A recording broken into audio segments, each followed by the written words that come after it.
All right, welcome back. So now we're going to build on what we learned about media assignment to talk about media queries. So what media queries do is they build on media assignment to allow you to test certain conditions. So here's a simple example using link tags. So we have our basic CSS, and then we have our advanced CSS, and then our print CSS. We have the media attribute for print on the third style sheet, but on the second one, we have this slightly more complicated media assignment. Media is only screen and min width 20 ems. So this is what's called a media query. And what it's looking for is only the screen medium and only to apply the styles that are within this advanced.css file when the browser width is at least 20 ems or 320 pixels, since an em is 16 pixels as the base font size on an HTML element. Now we can do the same thing inside of @media rules, saying only screen and min width 20 ems in an @rule. The only keyword says to only apply the rules in that specific medium, and it also works as a great signifier for using media queries. Browsers that don't understand the only keyword will ignore that @media declaration or that media assignment in the media attribute and won't apply the rules at all. So this becomes a great way to deliver a normal style sheet to all browsers, and then another style sheet that's more advanced to only browsers that are media query aware, using the only keyword as part of the media assignment. So that's a great way to build something mobile first. So when we talk about creating these different conditions, we're often talking about creating breakpoints. So major breakpoints refer to large layout changes that we're making to accommodate browser width, most often. You could do browser height, or there's a variety of other factors we can test for, which I'll show you in a minute. But mostly when we're talking about major breakpoints, we're talking about major shifts in the layout that we're making to accommodate larger and larger screens. Minor breakpoints, or as they're sometimes called tweak points, are small changes that we're making to individual elements within the layout. Now it's worth noting that there are no standard media queries. You'll often see certain examples of 320 pixels or 20 ems and that sort of stuff. They crop up every now and then, but the reality is that you should only be creating media queries that are appropriate to you. Now, Stephen Hay, who's a designer based in the Netherlands, has a really great strategy that he talks about where you start with a small screen and you start to enlarge the screen until it starts to look not so great. Then you insert a breakpoint. Then you do the same thing again, rinse and repeat. And you keep inserting breakpoints as you need them, as defined by the content. So you're not defining your breakpoints based on certain devices.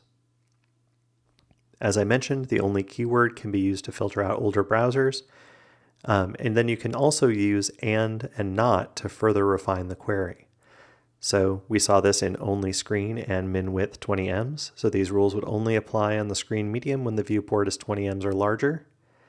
We could say not screen and color. So it negates the entire query. So the rules inside of this @media declaration would only apply in non-screen media that don't support color. Media queries, just like media assignment, can be compound as well. You could do something absolutely ridiculous like this, but please don't. This is getting a little bit absurd. But you can query a wide variety of different things, such as the color index, the aspect ratio of your page, information about the device, such as the device aspect ratio, the device height, device width, whether it supports grid or not, the height, whether it's monochrome, the orientation of the browser, whether it's portrait or landscape, the resolution, and most often you'll see the width. Now, you might be wondering, how exactly do you end up with min and max color and min and max monochrome and such? The color things are numeric because the value refers to the number of color bits. And resolution is in dots per pixel or dots per inch. Those are the values that you would use when testing resolution. When referring to width within your media queries, ems are generally the best way to go. Let's jump over to the browser and see what that looks like. Now, if we zoom in over here and look at the media queries that are being assigned to the banner here, you see we've got media all, and then we've got media all with a min width of 40 ems. We can use the mobile testing tools within Chrome to actually adjust how this is being displayed. So I'm going to change it. Let's pick, we'll leave it as generic notebook. You can see it like this. But let me go ahead and now change it to a notebook with a high dot per inch screen. You see it got a little bit tighter. I can adjust some of these things manually to shrink it down. And what you see is that actually the styles are changing based on that. Okay. So if I went to a Kindle Fire, there's the layout for that. iPhone 3GS has a bunch of different presets for you to be able to play around with it. But what I really want to show you here is, if I enlarge it, let's go ahead and set it back to the notebook. Close that. And I want to reload the page. You notice it was tweaking the network there, so you saw the image kind of slowly load in. But what I want to do is I'm going to bump up the font size. Let me make sure that I'm clicking in there. There we go. Now we're bumping up the font size. So now as I increase the font size of the text, because I'm using Ems, now the layout has switched to being the mobile layout as opposed to having the text run off the screen and having to move side to side. And you can see that the menu even popped in there. So that's one of the really beautiful things about using Ems for your widths, is that you can actually ensure that you're always providing the most appropriate layout given the font size and the amount of screen real estate you have available to you. Now, a general best practice is to minimize the amount of files that we're trying to include, because every one of those files has to be requested and downloaded. So one way you can do that is to reduce your styles to simply 2 files or potentially even 1, depending on how you want to go. But if you've got a lot of styles that you're trying to load in, 2 files might be just right. So in this case, you see that we've got 2 style sheets that are linked. We have our basic style sheet and our advanced style sheet.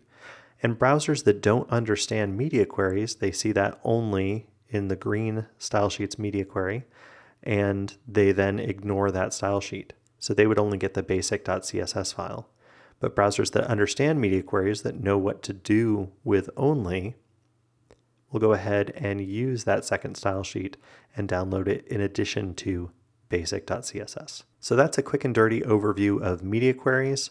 In the next chapter, we're actually going to dive into both responsive and adaptive layouts to kind of describe how those work to you and show you how you can achieve those layouts very easily using media queries. We'll see you in a minute.